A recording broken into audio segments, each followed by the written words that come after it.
ሰላም ሰላም የተወደዳችሁ የጉብዝናዬ ቤተሰቦቼ እንደምን ሰነበታችሁልኝ? ይህ ጉብዝናዬ የተሰኘው ሳምንታዊ የቴሌቪዥን ፕሮግራማችን ነው። የፕሮግራሙ አዘጋጅና አቅራቢ ታምራት ሞቲ ነኝ። ዛሬም እንደተለመደው ደግሞ እግዚአብሔር አምላክ በዚህ ዘመን በረከትና ስጦታ አድርጎ የሰጠንን አንድ አገልጋይ እንግዳ አድርጌ በፊታችሁ እገኛለሁኝ። የዛሬው የጉብዝናዬን እንግዳዬ የኮረቤ ጸሎትና የወንጌል አገልግሎት ራዕይ ተቀባይና መሪ የሆነው ፓስተር አለሙ አሌቆ ይሆናል። ከሱ ጋር መልካምና ድንቅ ቆይታ ይኖረናል። የትም እንዳትሄዱ። ይህ ጉብዝናዬ ነው። በፍቅር ተንከባክበው ያሳደጉን ወላጆቻችን እድሜያቸው በገፋና በደከሙ ሰዓት እነሱ እንደሆኑልን አጠገባቸው ሆነን ለመንከባከብ ያለንበት ጊዜና የኑሮ ውጥረት አላስችል ሲል ግራ ይገባል አይደል?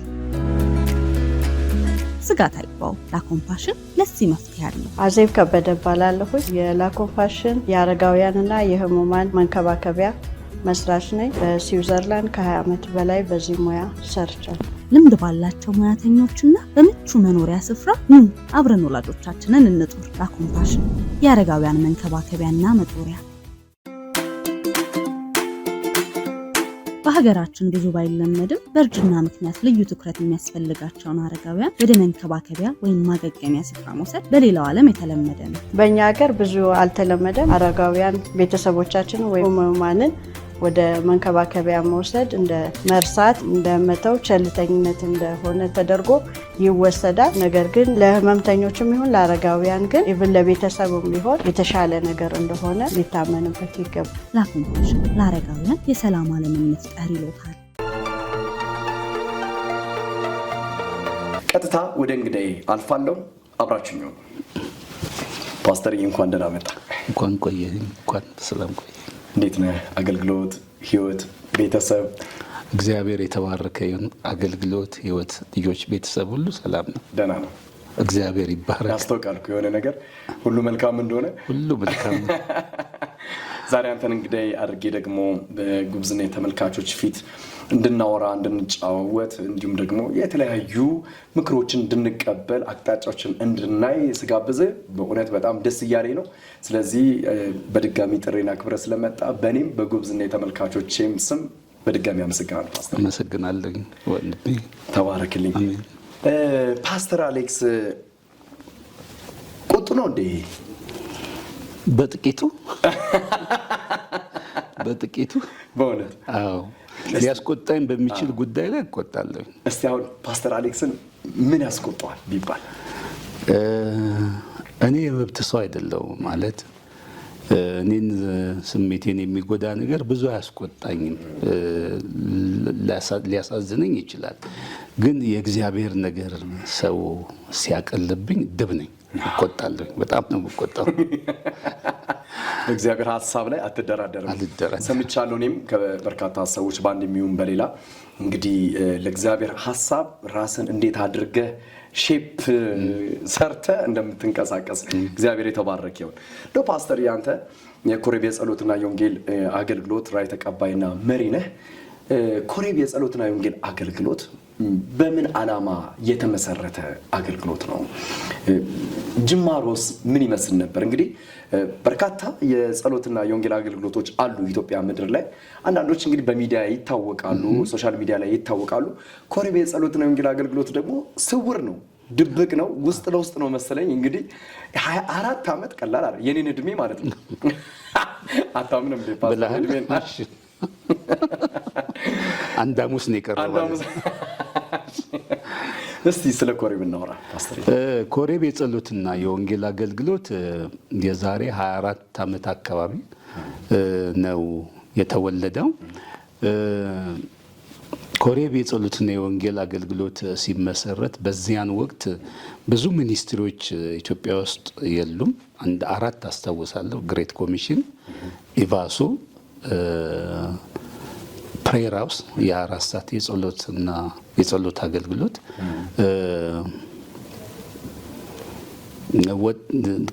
ወጣት ለክርስቶስ እንደ ፓስተር ሳሌ እንዳልካቸው የሚመሩት።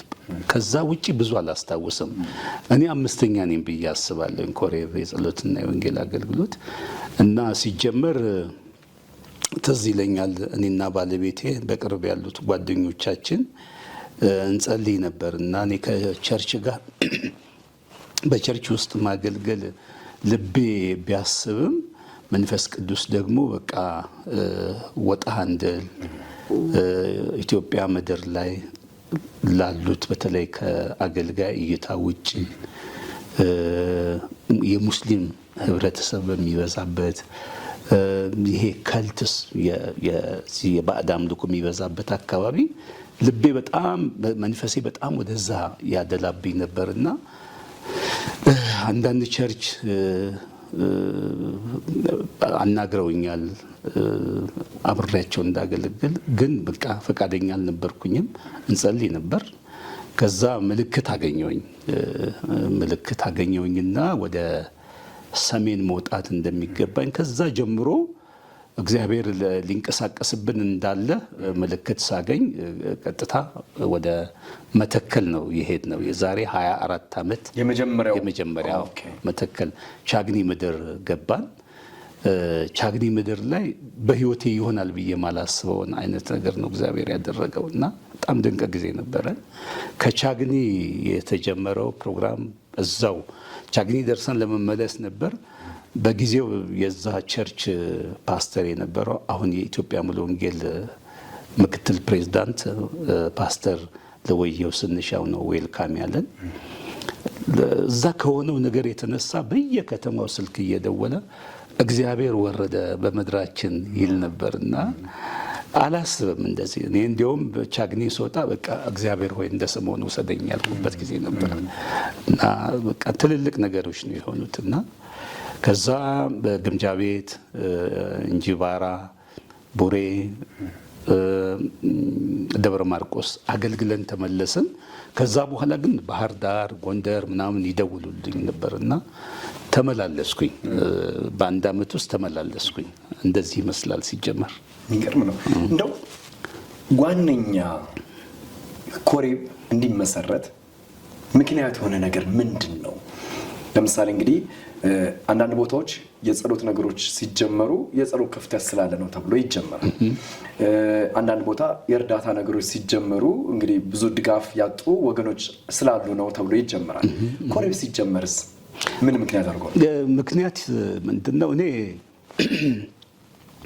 ብዙ አገልጋይ ከተማ ዙሪያ ነው የሚንቀሳቀሰው። ከተማ እቺ ምንድነው ምቾት ኤሪያ ላይ ነው የሚተኮረው። እኔ ልቤ በጣም ውጭ ሆነ ያስባል። ኢትዮጵያ ውስጥ በደንብ አስተውለን እንደሆን ዙሪያችን እንዳለ ከሆነ እንትን ውጪ በሙሉ በሙስሊም የታጠረች ናት ኢትዮጵያ።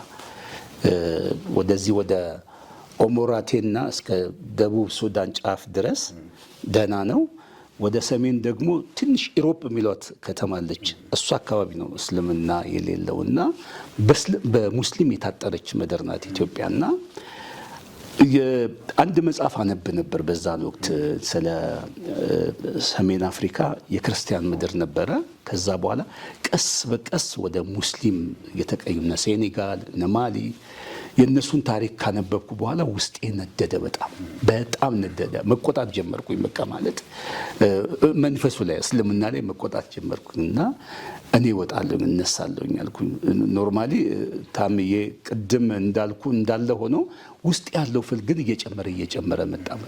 ሙስሊም የሚበዛበት ምድር ላይ ያለችዋን ጥቂት ቤተክርስቲያን እሷ ገቨርንድ እንድታደርግ ምድር ላይ በጣም ገና እንድትወጣ መለኮታዊ ስልጣን አላት ቤተክርስቲያንና ገዢ እንድትሆን ናፍቆት ነበረኝና ጥጉን መሄድ ፈለግኩኝ። ጥጉን ብቻ ሳይሆን ወደ መሀል አካባቢ ዶሚኔት ኤሪያዎች ላይ ትኩረት አደረግ ነበርና ይሄ ነው የኔ ምክንያት። ዋናው ብዙ አገልጋይ አይወጣም ወደዚህ ወደ ኮምፈርት ዞን ላይ ነው አገልጋይ የሚንቀሳቀሰው እና እንደዚህ በባስ በቅጥቅጥ እንደገና ፒስታ መንገድ ምናምን አንድ ከተማ ደርሶ ከመጣ 15 ቀን ነው የሚያወራው። ወይኔ ወገቤ ምናምን የሚለውና በቅጥቅጥ ሄዶ ሰውነት የተቀጠቀጠና እንደሱ አይነት ነገር አግሬሲቭሊ እኔ በቃ እኔ በቃ ሲሪየስ የሆነ ስራ መስራት አለብኝ ብዬ ተንቀሳቀስኩኝ። ተሳካልኝ። ተሳካልኝ። እግዚአብሔር የተባረከ ይሁን። ወንጌል እውነት ነው፣ ጸጋን ይጠይቃል፣ መሰጠትን ይጠይቃል፣ ከዛም ባሻገር ገንዘብ ይጠይቃል። ይህ ግልጽ ነው፣ ኮምፕሮማይዝ አናደርግም እና እውነት ነው ገንዘብ አስፈላጊ ስለሆነ ለወንጌል እግር ስለሆነ በአንድ በኩል ማለት ነው እና በጣም ሪሞት ኤሪያ ላይ ሆነ እንግዲህ እንደ ሰው መቀሌ ካልተሳሳትኩኝ ታርመኛለህ ሀገሩን ሰው ደውሎልህ አጋጣሚ ሲደውልልህ የት ነህ ሲልህ ያው እዚህ መቀሌ ነኝ አሁን ወደ ሪሞት ኤሪያ ደግሞ ልሄድ ነው ወንጌል ልሰራ ደግሞ ወደ ውስጥ ልገባ ነው እና ትንሽ ገንዘብ ያስፈልገኛል ብለህ ምን ያህል ላክልህ ስትባል 900 ብር አልካሉ። አዎ እውነት ነው ፓስተር። አሁን ለወንጌል ሰው ሁልጊዜም ነው ሪሞት ኤሪያ ላይ ሄዶ 900 ብር ይጠይቃል። ምን ልታረጉ?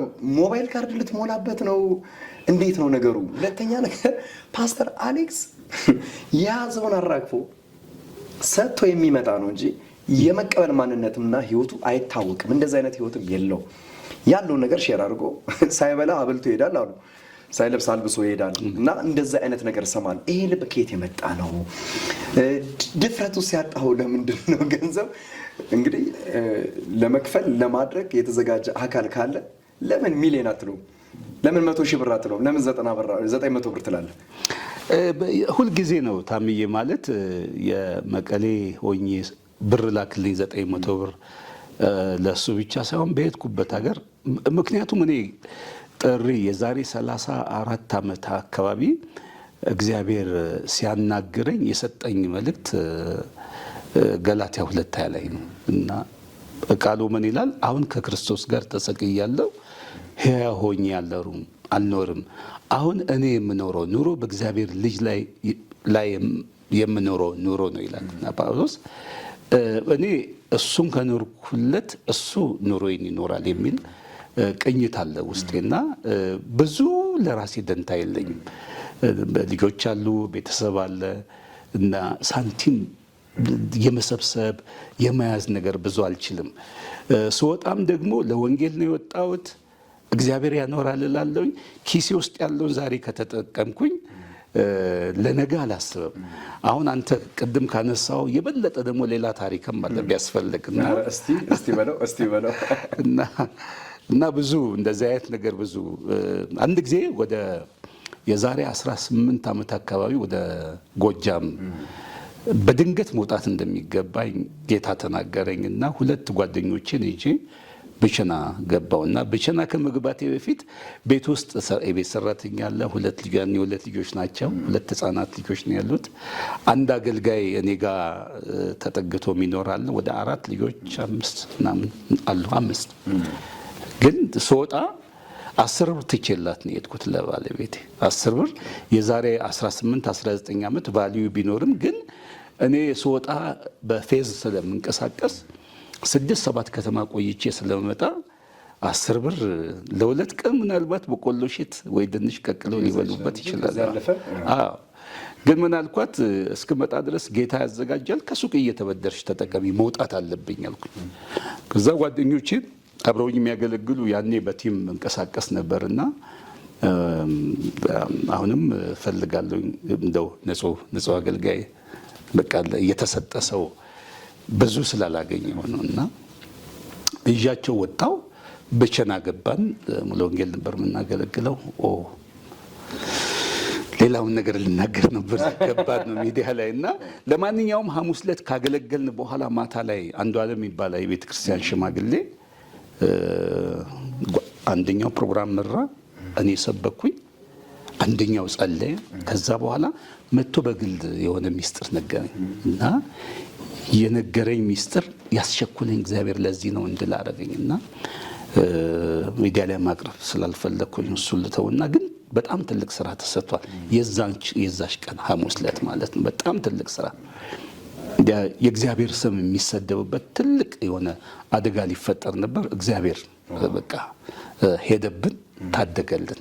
እግዚአብሔር ይመስገንና ከዛ በኋላ ቀጠልን እና 367 ብር ነው ይዤ የወጣሁት። ብቸና ላይ አለቀች ከ4 ቀን በኋላ ያቺ ሽሮ እየበላን ምናምን ጧት ቆቀር እየበላን ምናምን እና አታልላቸዋለሁ አጠገቤ ያሉትን ሰዎች እና ወንጌል እንደዚህ ነው በቃ እንግዲህ ባይመችም በቃ እያዋዛው አሰነበትኳቸው። 1-4 ቀን ከቆየም በኋላ ብሩ አለቀች እና ከቢቸና ሞጣ የምንሄድበት ሳንቲም ብቻ ቀረች። ልክ ሞጣ እንደደረስን ከሻሸመኔ አንዲት ሲስተር ሙሉ ትባላለች፣ ጌታ ይባርካትና እሷ ስልክ ደወለችልኝ እና ፓስተር የት ነህ አለችኝ። የት ነህ ብቻ ነው ያለችኝ። ሞጣ ነኝ ያለሁት። ጌታ አሳስቦሽ ከሆነ ብር ላኪ። ያኔ በጣም ከባድ ነው ሐዋላ ማለት ከባድ ነው ማለት አሁን ላይ በጣም እንዲሁ እንቀባበላለን እጅ ላይ ነው እና ቶሎ ሄደችና ብር አስገባችልኝ በንግድ ባንክ ሐዋላ። ከዛ ቆየን፣ ሞጣ በደንብ አቆየን። ትንሽ ብር ናት። ከሞጣ ልንወጣ ስንል ሌላ ሰው ደግሞ ደወለልኝ እና ከዛ የት እንደዚህ ምናምን ብያልኩ ሳምሶም የሚባል ወንድም ደወለልኝ። ከዛ ባህር ዳር ዞረን፣ ከባህር ዳር ዳንግላ፣ ከዛ አንዲት በጣም አስቸጋሪ ምድር አለች ደንበጫ የሚሏት ከተማ፣ እዛ ድረስ አደረሰን። ያቺ ብር አደረሰን። ከዛ ደብረ ማርቆስ አገለገልና አዲስ አበባ ቅቤ ምናምን ይዘን መጣ። ተርፎን ማርና ቅቤ የጎጃም የታምራት አገልግሎት ነው። በቃ እውነት ነው። እግዚአብሔር ፕሮቫይድ ያደርጋል። እውነት ነው። በጽድቅ የሚያገለግሉትን በእውነት የሚያገለግሉትን እግዚአብሔር ዝም ስለማይል አደራርጉ እንግዲህ የታምራት ስለሆነ ይችልበታል እግዚአብሔር። ጌታ ይባርክ ፓስተር። ልብ የሚነካ ትልቅ ቴስቲሞኒ ስለሆነ እንደው ወደ ኮሬብ ልመለስ። ኮሬብ የጸሎትና የወንጌል አገልግሎት በእነዚህ 24 ዓመታት ውስጥ ምን ስራዎችን ሰራ? አሁን ላይም ምን ስራዎችን እየሰራ እንደው ይገኛል? ዋና የኮሬብ የጸሎትና የወንጌል አገልግሎት ስራዎቹ ምንድን ናቸው? ኮሬብ የጸሎትና የወንጌል አገልግሎት ብዙን የማነጽ ቤተክርስቲያንን የማነጽና የመገንባት ስራ ላይ ነው ብዙን ያሳለፈው። እናስተምራለን፣ እንመክራለን፣ እንሰብካለን። ደግሞም ከመሪዎች ጋር ቁጭ ብለን ዲስከስ እናደርጋለን። ማለት ቤተክርስቲያን እንደ መለኮታዊ ተቋምነቷ ቅድም እንዳልኩህ በጣም አውትሻይን የምትሆንበትን መንገድ እንመካከራለን። እኔ እንዲሁም እግዚአብሔር ሞገስ ሆነኝ በሄድኩበት ምድር ላይ ከ2-3 ቀን በኋላ ካገለገልኩ ከ3 ቀን በኋላ ፓስተራችን ብለው ነው የሚጋብዙኝ። ምንድነው እንደ ራሴ ቤት ነው ማወራቸው። አይደብቁኝም መሪዎች። ጌታ ረድቶናል። ያለፉት 24 ዓመታት ይሄ መንፈሳዊ ቤተሰባዊነት ይታይበት ነበር። የውስጣቸውን ይነግሩኛል። አንዳንድ የአደረጃጀት ችግር ያለባቸው ከተሞች ሁሉ ላይ ቤተክርስቲያናት ሁሉ ላይ ተንቀሳቅሰን ሰርተናል። ብዙ ሰርተናል። ለምሳሌ ጎዴ የተሰራ ስራ አለን። ወለጋ አካባቢም እንደዚሁ የእርቅ ስራ፣ የማደራጀት ስራ ሁሉ ተንቀሳቅሰን ሰርተናል። እግዚአብሔር ረድቶናል በእነዚህ ዓመታት። ጌታ ይባረክ ፓስተር።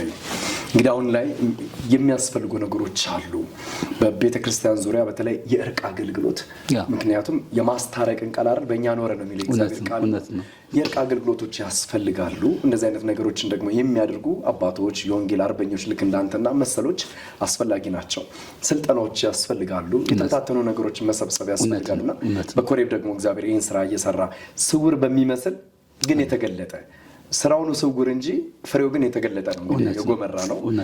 በቅርቡም በሳሩ ማርያ 24ኛ ዓመቱን ምክንያት በማድረግም ከህዝብ ጋርም ደግሞ የበለጠ መታወቂያ መንገዶችም እንዲፈጠሩ ለማስቻል ፕሮግራም አድርገሃልና በዛ ጊዜም ብዙ የሰማኋቸው ምስክርነቶች አሉ። ስለአንተ ብዙ አገልጋዮች ሲመሰክሩ የህይወትህን ንጽህና፣ ለአገልግሎት ያለህን ኮሚትመንት፣ ረጅም ጊዜ ሄደው እንዴት እንደምትቆይ የምታሳልፍባቸው መንገዶች፣ ለወንጌል ያለህን ልብ ስሰማ በጣም ስደነቅ ነበርና እግዚአብሔር ስላንተ እንዲሁም ስለ ቤትህ ስለ ራእይ ጌታን አምላኬን አመሰግነዋለሁ።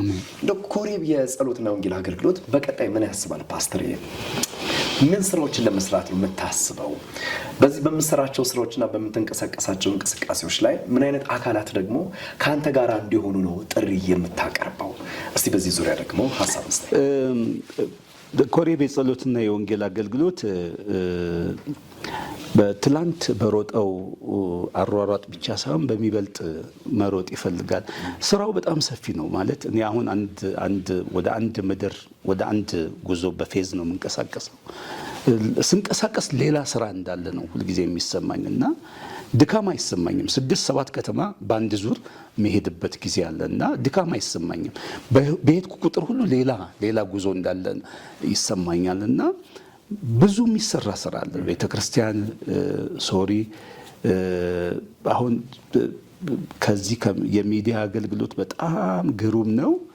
ነገር ግን ሰው ቸርች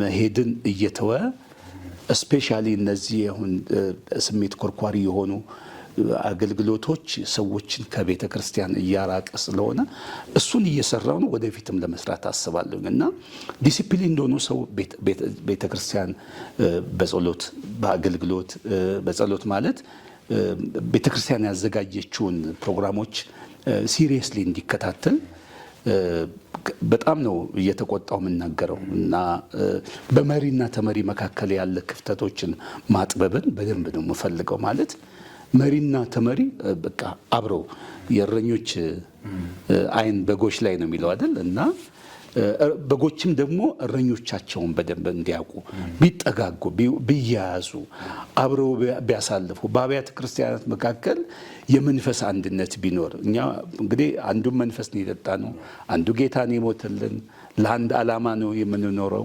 እዛ ጋር ቃለ ሕይወት መሰረት ክርስቶስ ሕይወት ብርሃን እነዚህ ሁሉ አንዱ መንግስት ወራሾች ነንና ይሄ መንፈስ አንድነት ተጠብቆ እንዲጓዝ በጣም ናፍቆቴ ነው። እሱም መስራት ፈልጋለሁ እና አሁን የተወሰኑ ጓደኞች አሉኝ አብረውኝ ከዚህ በፊት ያገለግሉ የነበሩትም አሁንም ከኔ ጋር ያገለግሉ ያሉትን በቲም መንቀሳቀስ ፈልጋለሁ። ያን ለማድረግ ደግሞ የገንዘብ አቅም በጣም ያስፈልጋል እና የገንዘብ አቅም ማለት አሁን ላይ ብዙ ነገሮች ያኔ በእምነት ስለምንንቀሳቀስ ነው።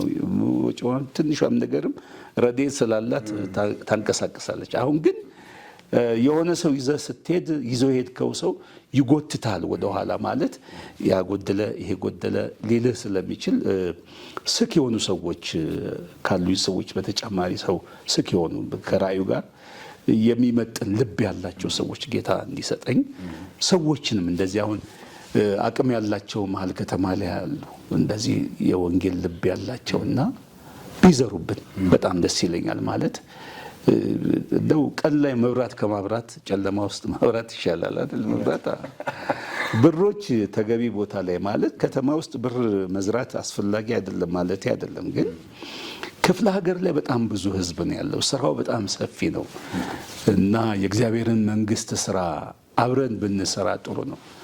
መከራ ያላቸውም ጸጋ ያላቸውም ገንዘብ ያላቸውም እንዲሳተፉ ፈልጋለሁ እመኛለሁ። አሁን ላይ በጣም በዚህ አሁን በ50 ምናምን ዓመቴ እንደ ወጣት መሮጥ ፈልጋለሁ እንደ 27 ዓመት ጎረምሳ ከስራው ስፋት የተነሳ ዛሬም ጉልበታም ነኝ እንዳሉ ባሪያ እንዳንተ አይነት ብርቱ ሰዎች ከጎኔ እንዲሆኑ ፈልጋለሁ። እኔ እንግዲህ ፈቃዴን ሰጥቻለሁ አብሬ ለማገልገል። ፓስተር ለኔ ምድል ነው እንደዚህ አይነት አባቶች ጋር ባይዘው አንተ ሙሉ ጊዜን ከሰጠ 35 ዓመት ሆኗል። እንግዲህ 35 ዓመታት ሙሉ ያገለገልክ ነው ያለው። 24 ዓመቱ የኮሬ ሚኒስትሪ አገልግሎት ነው እንጂ አንተ አገልግሎት አይደለም። 35 ዓመት ነው፣ የረጅም ዓመት ነው። በእግዚአብሔር ቤት ውስጥ በንጽህና ራስን ሰጥቶ በእንደዚህ አይነት መንገድ መምጣት በራሱ እኮ መታደል ነው። ከዚህ በለጠ ምን ፍሬ አለ? ለትውልዱ ለሚተላለፍ ጌታ ሲረዳ እውነት ነው፣ ጸጋ ሲያበዛ ነው። እንደው በመጨረሻ ፓስተር አሁን ላይ ያለችዋን የቤተ ክርስቲያን መልክ እንዴት ታያታለህ? በተለይ ከወንጌል ስራ አንጻር አንተ ከምትሄድባቸው መንገዶችም አንጻር የምታየው ነገር ብዙ ነገሮች ይኖራሉ። በተለይ በእነዚህ 33 ዓመት ውስጥ ብዙ የምታየው ነገር ስላለ ብዬ ስለማመን ነው እና አሁን ላይ ያለውን የቤተ ክርስቲያን መንፈሳዊ እንቅስቃሴ በተለይ ለወንጌል ያላትን በርና እርምጃ እንዴት ትመለከተዋለህ? በመጨረሻ ደግሞ ለኢትዮጵያ ቤተ ክርስቲያን፣ ለአብያተ ክርስቲያናት፣ ለአገልጋዮች፣ ለቅዱሳን ጭምር የምታስተላልፈው መልእክት ካለ የውስጥን ጩኸት የውስጥን ድምጸት የውስጥን መልእክት እንዲህ የምትለውን ነገር እንድታደርስ ደግሞ እድሉን ልስጥህ። ሁለቱን አንድ ላይ አድርገህ የኢትዮጵያ ቤተክርስቲያን አሁናዊ መልኳን ለመግለጥ እኔ በመጽሐፍ መልክ ብገልጠው ይሻላል። እንትንም አለኝ ጌታ ይረዳኛል። የሚቀጥለው ዓመት ሰፊ የውስጥ ጩኸት አለኝ እና ቤተክርስቲያን በምድር ላይ የእግዚአብሔር ተወካይ ናትና መለኮታዊ ተቋም ናት። ግን አሁናዊ መልኳ ወይቧል፣ ጠይማብኛለች እና ድፍርስ ፊት ነው ማይባት እና በጣም ምታበራ ምታስፈራ የመፍትሄን አቅጣጫ የምታሳይ ነገስታቶች መወጣጫን ከቤተ ክርስቲያን ማግኘት ሲገባቸው የሚዲያ መቀለጃ ሆናለች እና ቤተክርስቲያን በጣም ልቤ ያዝናል።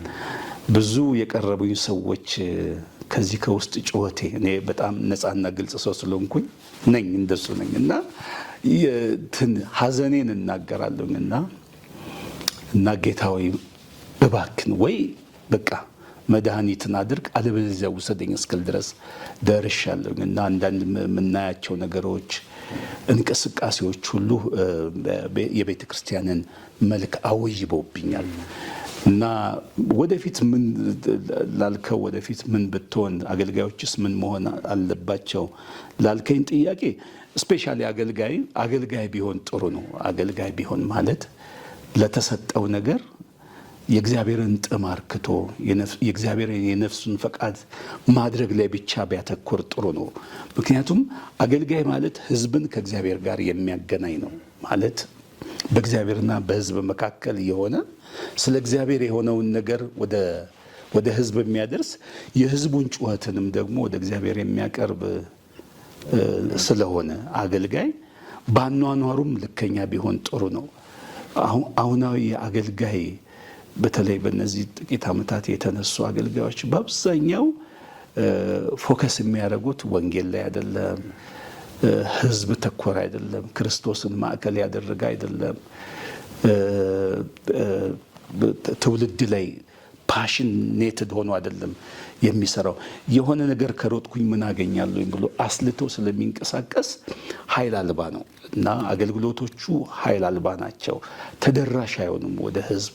ምናልባት ስሜት ይኮረኩር ይሆናል እና እንጂ የእግዚአብሔርን ፈቃድ የማስፈጸም አቅም ብዙ የለውም እና ብዙ ደስ ይላል ስሜት ላይ በተለይ የእግዚአብሔር ነገር በጥልቀት ያልተረዳ ሰው አሁን ያለውን አገልግሎት በጣም ደስ እያለው እየተማረ ግን ከእግዚአብሔር ሕይወት እያራቀው ነው የመጣውና አገልጋዮች አገልጋይ ቢሆኑ በፍቅር ተንከባክበው ያሳደጉን ወላጆቻችን እድሜያቸው በገፋና በደከሙ ሰዓት እነሱ እንደሆኑልን አጠገባቸው ሆነን ለመንከባከብ ያለንበት ጊዜና የኑሮ ውጥረት አላስችል ሲል ግራ ይገባል አይደል? ስጋት አይግባው። ላኮምፓሽን ለዚህ መፍትሄ አለው። አዜብ ከበደ እባላለሁ። የላኮምፓሽን የአረጋውያንና የህሙማን መንከባከቢያ መስራች ነኝ። በስዊዘርላንድ ከ20 ዓመት በላይ በዚህ ሙያ ሰርቻለሁ። ልምድ ባላቸው ሙያተኞችና በምቹ መኖሪያ ስፍራ አብረን ወላጆቻችንን እንጡር። ላኮምፓሽን የአረጋውያን መንከባከቢያና መጦሪያ። በሀገራችን ብዙ ባይለመድም በእርጅና ምክንያት ልዩ ትኩረት የሚያስፈልጋቸውን አረጋውያን ወደ መንከባከቢያ ወይም ማገገሚያ ስፍራ መውሰድ በሌላው ዓለም የተለመደ ነው። በእኛ ሀገር ብዙ አልተለመደም። አረጋውያን ቤተሰቦቻችን ወይም ህሙማንን ወደ መንከባከቢያ መውሰድ እንደ መርሳት፣ እንደ መተው፣ ቸልተኝነት እንደሆነ ተደርጎ ይወሰዳል። ነገር ግን ለህመምተኞችም ይሁን ለአረጋውያን ግን ኢቭን ለቤተሰቡም ቢሆን የተሻለ ነገር እንደሆነ ሊታመንበት ይገባል። ላኮምፓሽን ለአረጋውያን የሰላም ዓለምን መፍጠር ይሎታል። የተወደዳችሁ የጉብዝና ቤተሰቦቼ ከኮሬብ የጸሎትና የወንጌል አገልግሎት ራዕይ ተቀባይና መሪ ከሆነው ከፓስተር አለሙ አሌቆ ጋር ሳደርግ የነበረውን ድንቅ ቆይታ እንደተባረካችሁበት፣ እንደተጽናናችሁበት፣ እንደተነካችሁበት ደግሞ ደወል እንደሆነላችሁ ለወንጌል እውነት እንድትኖሩና እንድትነሱ እንድትነቃቁ እንዳደረጋችሁ አምናለሁኝ። ከሻሸመኔ ምድር ተነስቶ እንግዲህ እግዚአብሔር አምላክ በአራቱ ማዕዘናት የወንጌልን እውነት ይዞ እንዲሮጥ እያደረገው ነው። ከኮሬብ የጸሎትና የወንጌል አገልግሎት ጋር ደግሞ አብራችሁ እንድትሰሩ እንድትመካከሩ ከስክሪኑ በታች የፓስተር አሌክስን ስልክ ቁጥር አስቀምጥላችኋለሁ። እሱን በማግኘት ደግሞ አብራችሁ እንድትሰሩ በጌታ ፍቅር ጥሬን አቀርባለሁ። ከእናንተ ጋር ቆይታ ያደረኩት ታምራት ሞቲ ነኝ። ሳምንት ደግሞ ከሌላ እንግዳ ጋር ጠብቃችኋለሁ። ይህ ጉብዝናዬ ነው።